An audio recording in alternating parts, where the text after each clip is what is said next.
welcome to another episode of Behind the Dreamers. I'm Jennifer Loading, and we are talking to the achievers, the creators, the magic makers, and the dreamers. These are our friends, these are your friends, and they are living the extraordinary. Well, today we are back in studio, so we've got Chloe here, exciting. So we might get to hear from him a little bit today, always fun. And then we've got a guest here, which I just think is always fun. So my guest, just to give you guys a little teaser real quick, if I can get my papers together, we'll be good.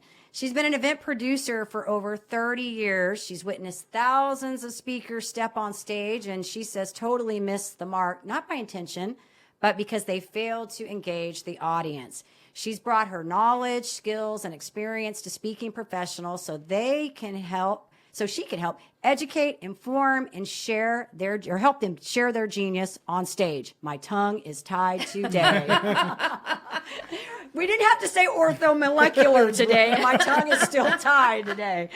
That's okay. But before we get her on here, we do want to do a shout out to our sponsors. So today's episode is brought to you by Walt Mills Photography. If you are a creator needing post-production, consultation, or promotion, Walt Mills is your guy. Whether short films, YouTube films, photography work, or a new headshot, he can help you find a solution to fit your needs. To learn more about Walt and his work, go to photosbywalt.com. We also want to give a shout out to our friend Chris Clow of Upbeat Media Productions. If you are in need of turnkey special event production, Clow is your go-to. You can learn more about him and his work at upbeatmediapro.com. All right, I think we're ready to get our guest on. What do you think, Chloe? Are we good? Absolutely. All right, this is going to be exciting. I'm excited to chat with her today. Toni Caruso has brilliantly managed and successfully organized engaging events, small and large, for the entertainment, corporate, and business-to-business world. She says speakers fail to engage their audience because they are unclear, and their rapport and connection with the audience is simply a ho-hum. Toni knows this world like the back of her hand and wants to guide speakers and teach them how to effectively transform their audience and maximize their impact while creating a community of raving fans. Yay. So welcome to the show, Toni. I am so excited to be here. We're excited to have you. Yeah, I love in studio. It's so much better than the Zoom. I agree with you, a lot more too. Personal, more energy. Yeah, I agree with you too. Zooms are great, but I think you just get more energy when you're, face to face. And Chloe just brings, the little extra added touch. Well, he has been nothing but entertaining for the last 15 minutes, so I tell you. That's great. I left these two. I showed up late, left these two to have conversation, and they had plenty without me, so it's all good, right? It's all good. All good. All right, so I want to open this up. I want to talk a little bit about what you're doing, because obviously you're helping speakers, in which we know this is important, right? And I always share this story. I know Chloe has heard it. And I probably shared it with you. Maybe I didn't. But, I took public speaking in college. And I always laugh about this because I shared it with our friend Cheryl Powers, whom which we know she was on the show before. And I told her, I said, I took this public speaking course in college way back when. And I remember having to get up and do this impromptu speech. I had these little, index cards. I had these little index cards with my notes on it. And I got up there and I got done and I sat down and I said, I will never do that again. That was like the end of it. Like I never was going to do that again. And then I somehow went into this network marketing space and, Mary Kay, the pink bubble world. And we had to start doing presentations. And so I had like 20 something years in that industry. Taught me a lot about how to get up in front of people and talk. And then I had to train. So This is a real fear for a lot of people, right? It's a real thing. Well, they say it's the number one fear. Yeah. And so it's over death. Over death, really? Fear of speaking is higher on the list than dying. Really? And I believe so basically, you'd rather be in the coffin than the one giving the eulogy, is what Jerry Seinfeld always said. That's good. Yeah. That's good. Well, you help people with this, and that's what I want to talk about. You help people get better at speaking, get up there so they can get out of that ho-hum and build rapport and engage those audience. So tell us a little bit about how this came about for you. Okay, so long story short, I was born, and I'm going to tell you, I'm going to go back there. I'm going there. Go there. I'm going there. I like it. I was born. We're starting there. I was born an eventaholic, is how I say it. I was born in July. My birthday's July 30th. So it's right in the middle of the summer. Yeah. And this is the days before there were emails and text messages and such. And so you sent out invitations for your birthday. Well, in the middle of the summer, you're not in a classroom. You play with just the kids in the neighborhood. You don't have that group. So I would have my birthdays, and the 7 people that would come over and swim in our Doughboy above ground pool in the backyard would come on my birthday, and we'd have ice cream and cake, and I'd get presents. I mean, that was pretty much my birthday. Well, my sister is April 2nd.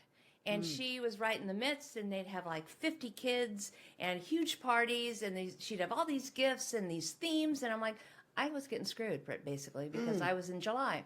So I decided as I got older that I was going to start promoting my birthday before school was out and start doing themes and roller skating parties and all these different things. So I started doing my own events at a very early age to benefit myself, to get more presents, and have better birthdays. Yeah. So I think it was kind of inbred in me that when I started in the business world, I would do all the holiday parties and the meetings and the conferences. So I built this knowledge of doing events before there was anything called event planners or event meeting planners international. That wasn't a job. And then as I got older, I was able to find those positions and do those businesses, and then got into it through women that I met that were great coaches and wanted to do events. So then I was doing their events and built this amazing Caruso Signature Events business. And 2020 hit. And of course, everything died, everyone, And on the side, I was helping speakers on my little academy for speakers. I do little workshops and stuff on the side. Well, I was told by Sandra Yancey, the founder of eWomen, that maybe that's where I should focus. So I started a coaching business, and I built that business up. And then when I moved here from California to Dallas, eWomen brought me on, and I've taken over their eWomenSpeakerNetwork. Okay. Because I believe, I walk into a room and I'll say, hey, how many of you are speakers? And maybe half the room raises their hand. And I'm like, everybody should have their hand up. Everyone's a speaker. When you're talking one-on-one or you're talking one-to-many, you need to know how to message, how to share your knowledge and your information, and not coming across as in a salesy, slimy kind of way, So I've taken it upon myself to teach speakers the business of speaking, because it's a business. There are actual rules. There are things you need to follow, but nobody teaches you that. You just go, oh, I booked a job, and I got up on a stage, and I'm in the back of the room as the event planner going, what's she doing? Why is she talking? Like, that's not what we had planned that she was going to talk about. She's selling from the stage. She's not supposed to sell from the stage, So It's like I've started seeing that people were falling in these holes, and they weren't being asked back because they did things wrong. And I just realized that they don't know what they don't know. Yeah. So it was kind of like my mission to go, oh, okay, I'm going to teach them what they need to know. So because there are so many great female speakers that aren't given the opportunities. It's a very male-dominated world.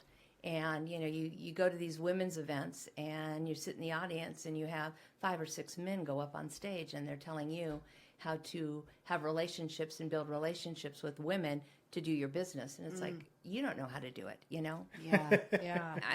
I kind of, that was a long way around, but no, that's like a lot of information. No, it's good. It's good. I know. And it's interesting because I feel like, yes, speaking, you have to speak one-on-one. You're still speaking. It's kind of like sales. You know how people get hung up? We just put out a podcast this week with Brian Flanagan, and we talked a lot about sales. And it's so funny because I think he made a comment about the people that are good actually admit they're in sales, because most people will go, I'm not really in sales, but we are in sales. We're selling ourselves. Exactly. Every day. Every day. And the fact that you say, oh yeah, I never want to do that again. I don't want a speaker. Every day you're here. You're speaking, Exactly. And you're selling your podcast, or you're selling your business, or you're selling your kid when they have to sell all those candies and stuff through school, whatever it is. Or even when you're making friends, you are selling who you are. Yeah. And if you're not authentic about that, and if you don't own your authenticity, it comes across wrong, and the message gets muddled, and you're wondering why does she not like me? Why didn't he ask me out for a date again? Why are they not buying my products? It's because you're trying to be somebody you're not. Yeah, I think you hit on the authenticity thing. Were you going to say something, Chloe? No, not he's at all. thinking. No, I think he'll usually just jump right in when he's ready. But sometimes he's looking like he was kind of thinking over there or something. Like, is he thinking something needs to come out? My brain automatically went to the movie with Julia Roberts and Hugh Grant. Notting Hill? Yes, Notting Hill. Hill. I'm just a girl I'm just standing a girl. in front of a guy. Trying to sell my Mary Kay. No, it's true. And I'll say to people, they go up there and, you're talking to them in the back of the room, and you're putting their mic on them, and they're all just friendly and everything. And then they walk on stage, and it's like, hi, I'm Toni. It's so it's just like, who are you? Why Why did you switch? Right. It's like a complete. That's why I always tell people, like, I have 2 speeds. It's either like full throttle or I'm down for the count. You're not going to see anything in between. So if I'm like this now, I'm probably going to be the same on stage, or I'm just not. Well, it's funny you talk about that, and there's so many speakers that I've worked with over the years, and there's certain guys that will have tics. And I have to monitor it really well because it'll come through a mic and sound awful if you don't monitor. Because I have this one guy that he's the CEO of Interstate Batteries, and he will do this thing throughout the whole entire thing. He'll talk, and when he slows down, you hear him go, and I'm like just pulling, like, nope, okay, well, nope, and it's like, bro, you gotta figure that one out, man. I was like, because no one wants to hear that. No, and it's also body language. Oh yeah. I mean, 97% of what you do is nonverbal. So I was at an event, and a dear friend, love him to death.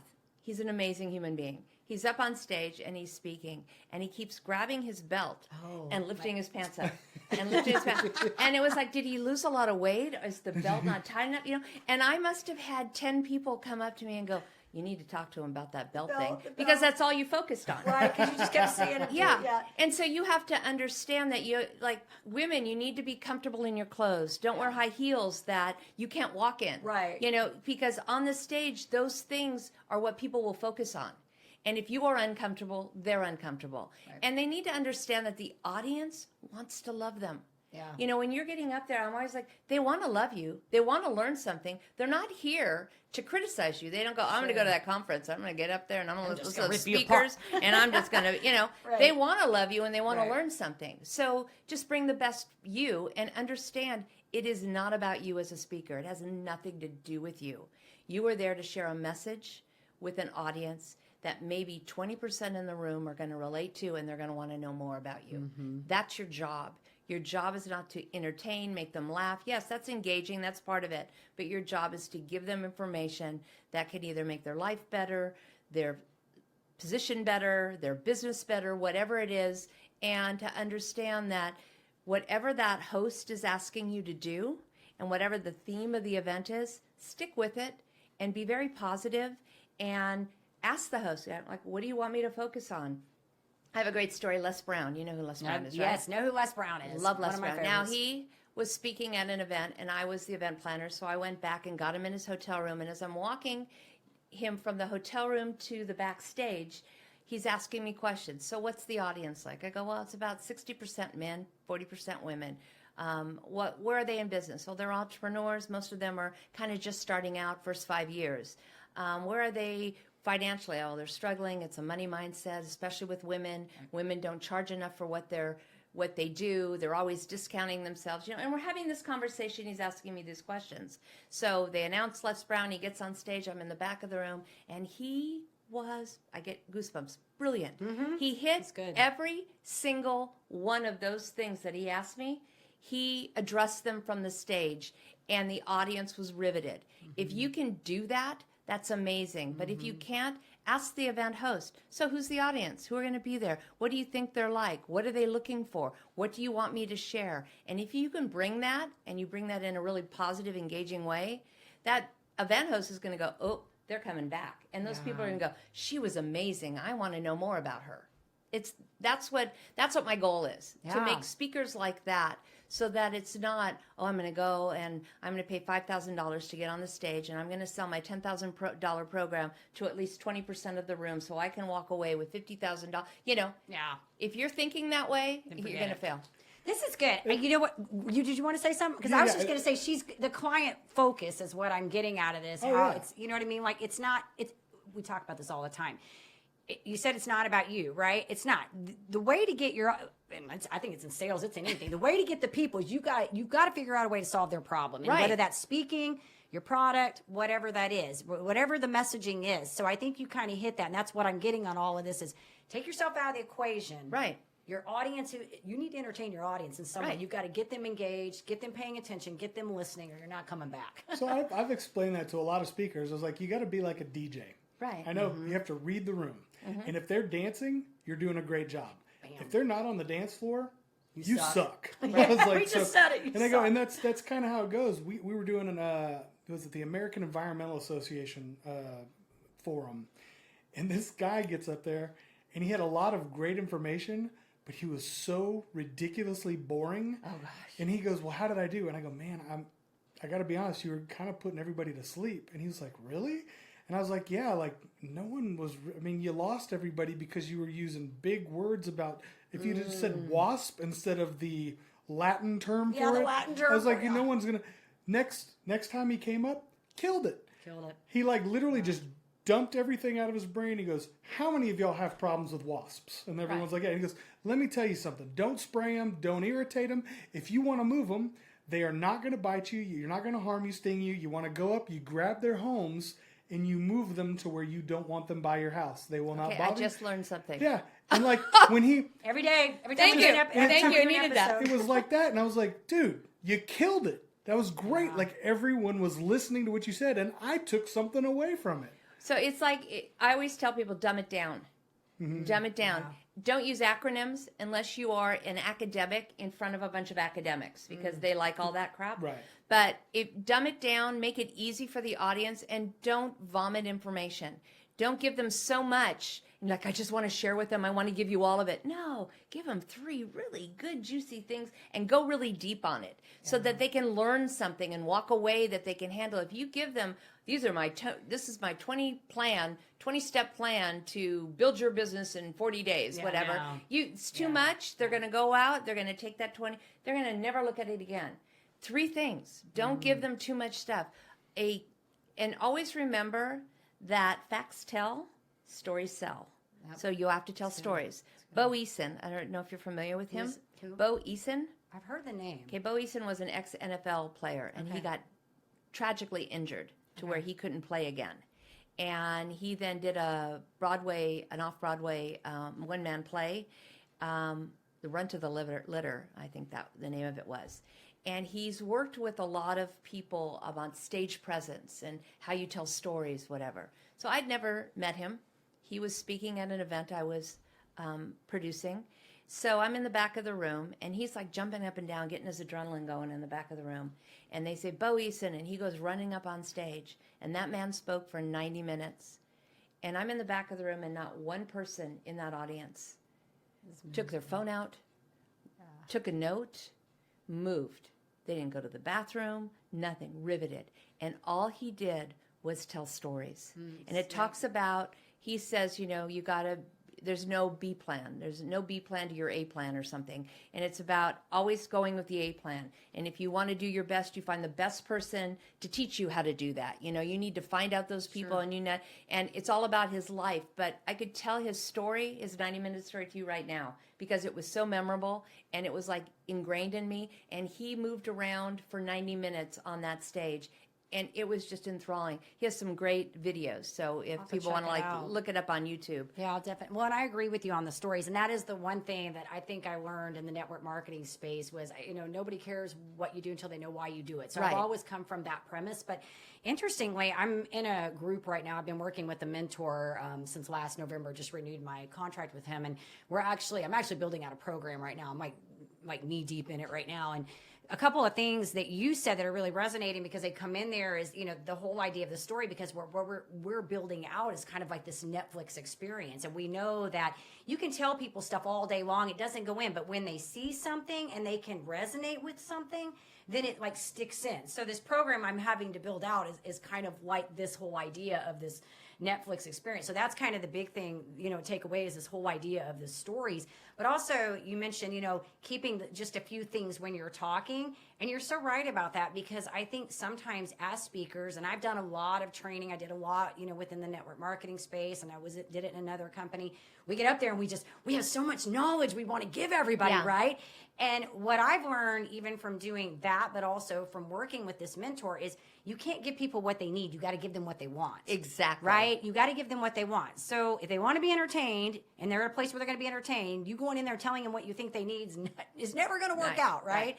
And so I think you kind of hit that when you said the Les Brown. He asked you, what are they wanting? Right. What are the key things? That's what I'm going to make sure I cover. Right. And nothing else. Those pieces, and so that's what I think is a good reminder, is just to be aware of, what do you really need to be talking about when you're out there? What do these people want, right? Do they want to know all that big word stuff, and why you?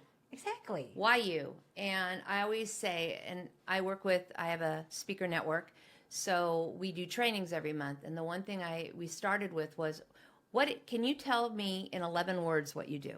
Just 11 words. good. Because if you need a minute to tell me what you do, you've lost me. You've lost, yeah. Yeah.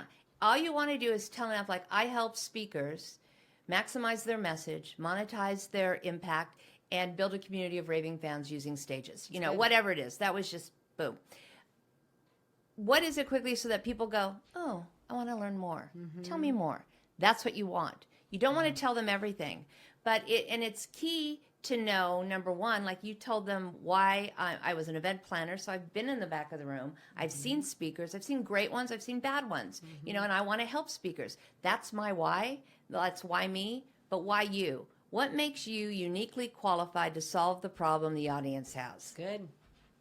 And It's good. it's key. It's like you need to figure it out, because it might be that you have the answer for them, but they're not resonating with you because you have to get that know, like, trust. And so they got to get to know you. So I always tell people, go to the event early, stay late, stay all the way through it. You usually close more deals in the bar, in the bathroom, and at lunch than you do from the stage. Right. And so be one of the community. That way they get to know you, they get to like you. You get up on a stage, now you're the expert. Now you're telling them why you do what you do. And now they're resonating with it because you went through this horrible divorce. Your husband left with the secretary and took everything you owned and left one night and took all the furniture out of the house. You came home, there was nothing there. How did you know? So that's why I help women with their finances and to understand the financial state they're in before that happens to them. You know what I mean? Yeah. So why you? You've been through it. You understand me. Yeah. Instead of, you know, like a teacher that's been a teacher, and I don't want to say anything bad about teachers, but been in the academic world for 20 years, and they're going to come out and they're going to tell you how to run your nonprofit business. I mean, no. Yeah. What do you know of it, you know? Right. Well, and that goes back to finding the right people that are where you want to be, right? Like find the right mentors to talk to. Everybody's always got something to say about something, I feel like. Well, You know, and if this your is coach, good. and if you want someone to be your coach, they better well have their own coach. I agree. Bam, thank you. Yeah. I mean, all coaches have coaches. Yes, and if they don't, then why should I pay you money? You're not paying anyone else to better yourself. Exactly. You know, so because you want Thank to you learn for from saying them. that. Oh, you're welcome. You didn't pay me for that. That's so That important. was a free one. That is so important because I tell my clients that all the time. I'm like, I'm in a group. I have Yeah. a mentor. I have people that I work with because we all know if we're coaching other people to be better, Right. we got to continue working on us to be better. Well, and the whole thing is you want to be the dumbest one in the room. If you're the Exactly. smartest one in the room, get out. You're in the wrong room. You're not learning anything. Thank you for that too. I didn't pay for that one either, did I? I'm That just was giving good. them away. I'm She's just giving them she's away. giving them all away today. It's great. I'm a giver. It's Thanksgiving. There It's you giving. go. This is great. It's great. No, this is all good. I think this is all really good. And I think it, you know, like you said early on, people don't know what they don't know. And you're right, because I know from working with women, you hit on earlier a little bit about, or touched upon about women not asking for, you know, their worth. And that is a big, Huge. thing for women. I don't know why men just, that doesn't even, it doesn't even register. Women, it's like the biggest. I've been in eWomen Network since 2015, and the one thing I see constantly is like you go and like, oh, I'd like to pay for your services. Oh, well, I know you. I'll give you a 10% discount, or you know, I understand. No, I just said I wanted to pay for your services. I didn't ask for a discount. We're always discounting ourselves, and let me tell you, the people that you give your services or your products to for free are the ones that are going to cost you the most money. That's Pareto principle. What is it? 20% of the like work, the people produce 80% of the results. You need to remember that. I'm like writing about that right now in my program. I mean, I'm just like, stop doing it because they're going to cost you time and money, and they're just going to feed off of you. Yeah. And so don't do it. It's not worth it. Yeah. Just because you want that one more client, no. Well, and I think too, when you get to a place, like there's a couple things I could say about that. First of all, you never get rich off family and friends. So forget that thinking right now. Just forget that thinking altogether. I learned that in network marketing, day one. Yeah. Family and friends always want discounts and free. Forget that. But also, I think, with women, there's like so much baggage that goes with that, because I know for me personally, I don't have so much trouble with that now, but I did in the very beginning, even when I moved into the coaching space, you know. And so I tell people, every time you give away free things, You do. You discount you. You want to take somebody from free to now selling a course. Right. You got $1,000 course, whatever. Mine's going to be more than that. But let's say you're just doing a, $1,000 course and you giving them a free ebook, and now you're going to $1,000. Now you're going from, I just gave you McDonald's, now I'm selling you steak. Right. How does that happen? It's not happening. Those are two different people. Right. Right? Like you're giving free and now you're trying to get them to buy. That's just not, you better be really good. You better be really, really good to go from there to there. Now, I will use a discount to sign contracts Yeah, that's different. to start off. Yeah. Or there's a bonus. Yeah. Or you have some online So, course that you which- can bonus in that doesn't cost you anything. Which is how I got in with the city of Plano. Right. When I was doing the reason I'm the chairman of the board today Yeah. is because in 2014 or something, they had an event. Their production guy just completely dropped out on them the day before the event. I got a last minute call and they're like, "Hey, here's our budget. Can you do it?" And I'm like, "Sure. Can we sign a contract for the event for the next 3 years?" And they're like, "Absolutely." I was like, "All right." I think that's okay. I think that's different because you guys I think that's a larger thing and you can kind of negotiate. I think it's a little different like when we're in the coaching space. Oh, I'm I sure. feel like, you know what I mean? Because I feel like you have a price, but I think it gets back to really like what you feel yourself worth. Because if that's an okay transaction for you, that's totally fine. There's nothing wrong with that. I think it gets more back when we get into like nickel and diming, when Right. people Oh, are yeah. complaining about like, I used to, in the Mary Kay world, we would have to, the only investment that anybody ever had to put into really was $100 for a Right. kit.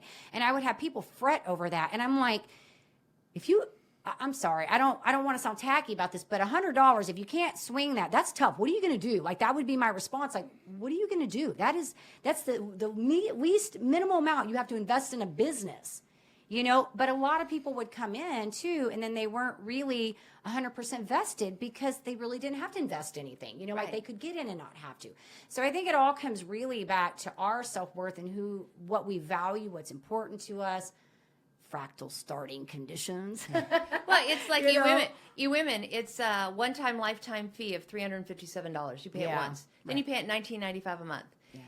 If you can invest $357 into yourself to be in a room with supportive, amazing business owners, maybe there's 20 in the room, maybe there's 120 in the room, depending on the chapter. But you're a member of one chapter, you're a member of all of them. Yeah. If you don't see, because I get a lot of flash, oh, it's $357, and you're like, well, then you're not my people, number one, because that's a drop in the hat. I just paid for $1,500 for one networking group. They're they're pricey. pricey. Yeah, they all and are.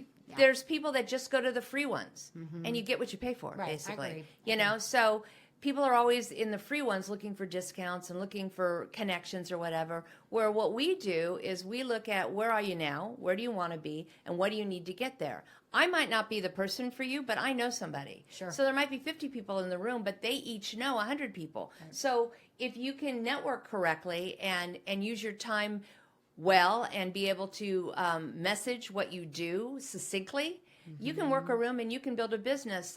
Dustin, who we were talking about earlier, she's like tripled her business in 4 months just because of the connection she's found. So find the room. I'm not saying eWomen, but I'm saying find your community and then go all in on that community and make the most of it and just go in with a very giving heart that I just want to support everybody in the room. And you have no idea what's going to come back for you. Yeah, this is good. And that's just like a speaker. Go in with a very giving. I just want to give to this audience. I want them to walk away with maybe one or two really great little nuggets that they can do. And you get a car, and you get a car, That's right. and you get... That's right. You get a car. I think you can be a little practical, you can't be too woo-y, right? The pixie dust thing. That's where I was cut from. My son in fifth grade, I think he had to be somebody, and he dressed up like the guy Hershey. Yeah.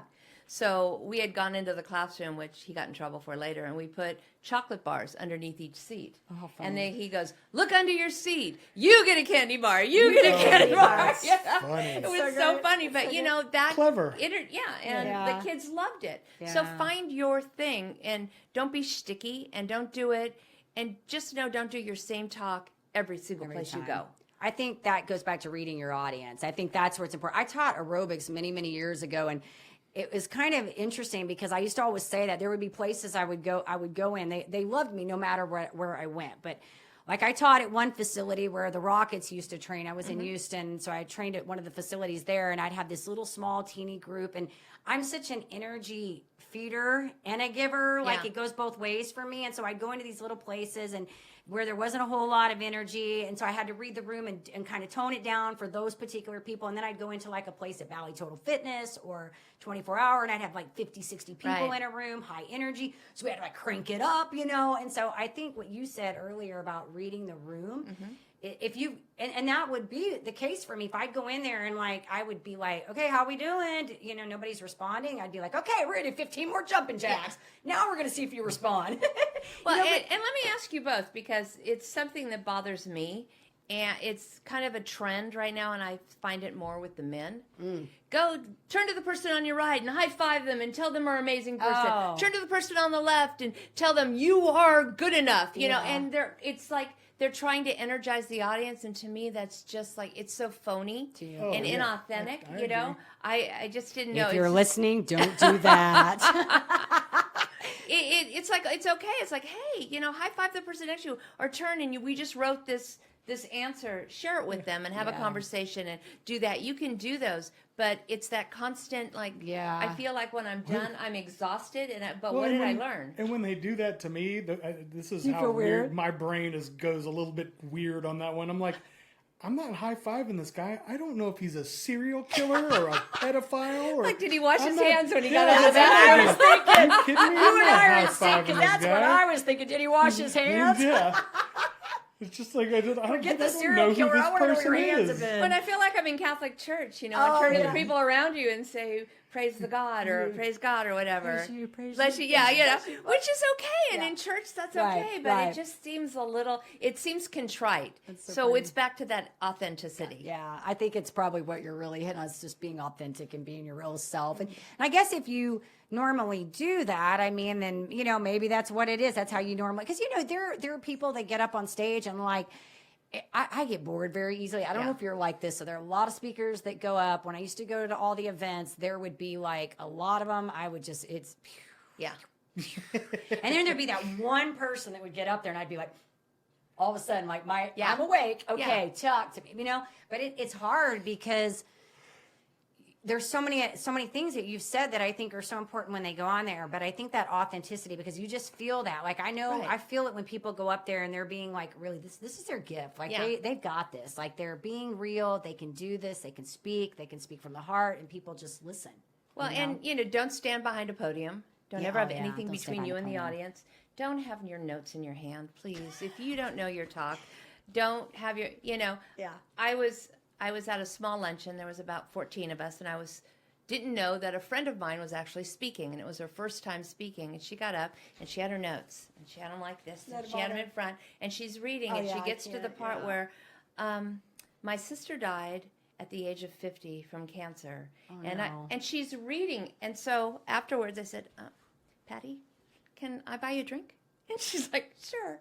And she sits down. I go, first of all, did great, wonderful. Second of all, get rid of the papers. I said, if you can't tell me the story of your sister dying from cancer without reading it off a piece of paper, then how am I supposed to believe you? Right. And I said, I understand that every word in that was so special, and you spent a lot of time because you wanted to use the right words. Right. Words don't mean anything. It's the emotion that's going to come across. So then 2 months later, I go to another event, and it turns out she's speaking at it again. She sees me walk in the door, and she just look on her face, and she had cards this time. So she'd done bullet points, which I asked her to do. Sure. I said, well, if you can't do it, do bullet points. Right. So she got up and she looked down, and then she looked right at me, and then she started talking, and she took the cards and put them down on the table and did her speech, and she was amazing. And I'm like, Yes. this is a crutch. Yeah. You don't need it Right. because no one knows what you're going to say.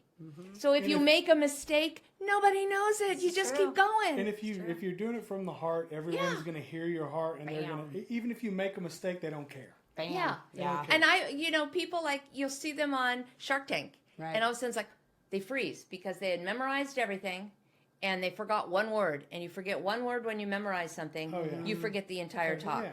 But if you know the essence of the talk, I always say, write it all out Yeah. because it's a great way, edit it down, then take it in your hand and walk your talk. Yeah. Just go out into nature and walk around and read it and make it more conversational. If you walk it, it gets in your body. Yeah. And then you bullet point it and go out and walk it again with the bullet points. And then once you've got it, it's in your bones. You've got the essence of it. You know that your point 1 is this, point 2 is this, point 3 is that. And I always say use an acronym. That way you can remember stage. S means speaking. T means timing. Whatever that is, so that it's easy to spell. If that's a way to like knock you into what's the next thing.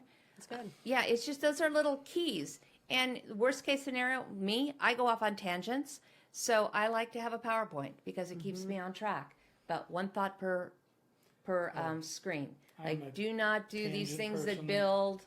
Yeah. You're not a tangent. I'm definitely a tangent, but I tell stories and I'll talk about a story and I'll get caught off on something else. Do you bring it back in? I always bring it back in. I can reel it back in. I bring it back in. And that's what I love about working with like comedian speakers that are, paid by whatever company's doing this event. They'll come up and they'll be like, what are we selling? Who's the audience? What are we doing? And what are some like faux pas? What should I not talk about? And I'm like, blah, blah, blah, blah. And they get up there and they kill it almost every time. And I respect that because it's like this guy walked in 15 minutes ago, had no idea who he was talking to, what he was doing, got up and just crushed it. Yeah. Well, and that's practice. Yeah. Oh, yeah, So of course. practice. And you understand that you're going to make mistakes. So if you are not comfortable with who you are and what you do and how you serve, then you need to be doing it on your own stages. Do some video, some virtual events, 20 people in the room. I mean, it's better to fail in front of 20 than to get on that stage with 500 people and not know what you're doing. So practice and get better at it and do videos and watch yourself. And it's one of the hardest things I can do is to listen to myself or to watch myself. But you have to. You do. Because I agree. like you said, there are little ticks that you might not even know you have. I'm always got my hands going. So I always have to make sure that I know where the mic is because I've hit the mic always saying super so many excited. times. That's my favorite. I'm super excited. I'm super excited. It used to be 100%. 100%. I get on a word. Mine is I get on a word for a while, and then we're going to use it. Awesome. We did that one for a while. Awesome is a word I use in emails a lot. Yeah, I try to go, ooh, what other word you know can what I I've use? learned, though? You know why I do? What I've learned is that my languaging is always just positive languaging. And so huge, big, everything is large, 100%. Like, that's just my language. It's not excited. It's super excited. Super thrilled. Everything's big for me. So everyone laughs at my emails because I make up words. I'm like, that is fabularific. I do that sometimes. like just little things like this fabularific, or I'll do something. It's like, what was the other one I do? Like ginormous or something like. Oh God! But I'll just like throw out words. I'll make up stuff, and I'm like, this is what I feel right now. So this is what you're getting. This is what's gonna get because we're feely people. That's why we speak it like stories and emotion and all those things. You try to explain that to somebody who's not like that at all, and they just don't get it. You're like, this is how I communicate. It's big words. So and I'm emotion. like I don't know if you've heard of bank.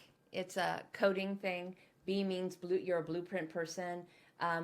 A is action, N is nurture, K is I feel knowledge. like it's like kind of like a Colby or something. Yeah, it's like that. Something like so that. Yes. I always tell people, I go, I'm an A. You're supposed to be like all four in order, and I'm like an A, B. And there is no nurture in me whatsoever. I'm not, if you want to get cuffy and feely and woo-woo-y, I am not your girl. I like that about you, though. You're direct, and I like because I'm direct too. Yeah, I like that. I like direct, and I get. But you know what? Direct people scare people sometimes, right? Because we're just like we just say what we don't. I had to about learn that, and here I'm at eWomen, and these women are coming up, and they're life coaches, and they're spiritual, and they've got their crystals and everything, and I have to like kind of amp it back down and go, I love those crystals. Tell me about the pink one.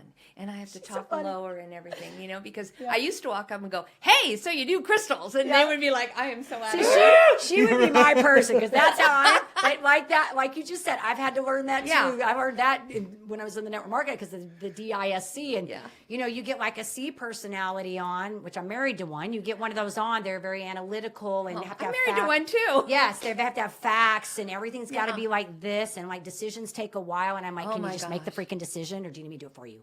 Yeah. So you have to mirror the people, and so I've had to really learn that. We've had that. We've had people on here that have been really calm, and so I have to take it down. We've had people that have been really excited. It's like a ping pong match in here, Well, it was so I was talking to Walt, who does the editing for the videos, and Walt goes, in that last video, it was really hard to hear Jennifer. I was like, Which "Are one you-" was I was it? like, "Are you sure?" And he's like, "Yeah." And I go, "Well, because Walt, she was peaking. I mean, like literally, my meters were like going through the roof, so I had to turn her so far down. Which video was she'll it? get so. It was when it was the Zig Ziglar guy, Oh, Brian. and Fanning. she'll get See the so hat? excited. Oh no, Brian Brian Fenn. Fenning. Oh, I love She'll him. get so excited. She's like, "Oh my god!" I just, and I'm like going, whoa, Yeah. Yeah. Well, My and voice you- always carries. And you It have to always know that has. on stage as well. Like, Yeah. that's why I always say, sit in the audience. Get there early, because then you can feel the audience. And if it's an audience, it's a little mellower, and you're a yeah. high energy, and you come on a high energy, they're going to sit They're back gonna in be their like- chairs, and they're going to like go. It's going to take them a while to relax. So Yeah. you've got They're to gonna know be the intense. energy in the room. And people that go, "Oh, I'm going to bring up the energy." Well, okay, go ahead. Try Yeah, it. you You gotta know can your do group. it, but You you gotta got to know- start off a Right. little slow. You can't come out and be. You got to know I you're did definitely in your a group. women's women's food forum, and there was all these women speakers, and there was a couple of guys that came and spoke and stuff. And this one guy cracked me up. He goes, "In my headset, can I go off stage a little bit?" And I'm like, "Yeah, absolutely." And he's like, "Okay, so when I'm at the corner of that row, just turn my mic on." I was like, "All right." That's great. So I turned him on, and he's like, "Ladies and gentlemen, coming to the stage right now," and introduces himself, and he pops up on stage, and he's like, "Hello, everyone." And I'm like, "Oh, this guy's great. This is going to be fun." Yeah. Like, he introduced himself as he's walking up, kinda and fun. everyone is cracking up. Yeah. Like, Yeah. he's talking about himself. This is, so it is Yeah, great. that's good. That's good. It's Yeah. Well, and yeah. I love what you did with my introduction. You broke it in half Uh-huh. because an introduction should only be like 50, 75 words. Yeah. You know, Yeah. because you have to understand that the host or the podcaster, whatever, they've already vetted you. They want you on. They've looked at all your stuff, and so they're vetting you, and they're giving you the thumbs up that this is somebody you need to hear. And if I am spending time while you're reading a page of she graduated from Sacramento State We ain't going University, there. Yeah, I'm not going- communications I get degree, those, you but know? I'm not going there. Yeah. Unless it's something that pertains to Yeah, something. yeah. I try to get the highlights. And, Yeah.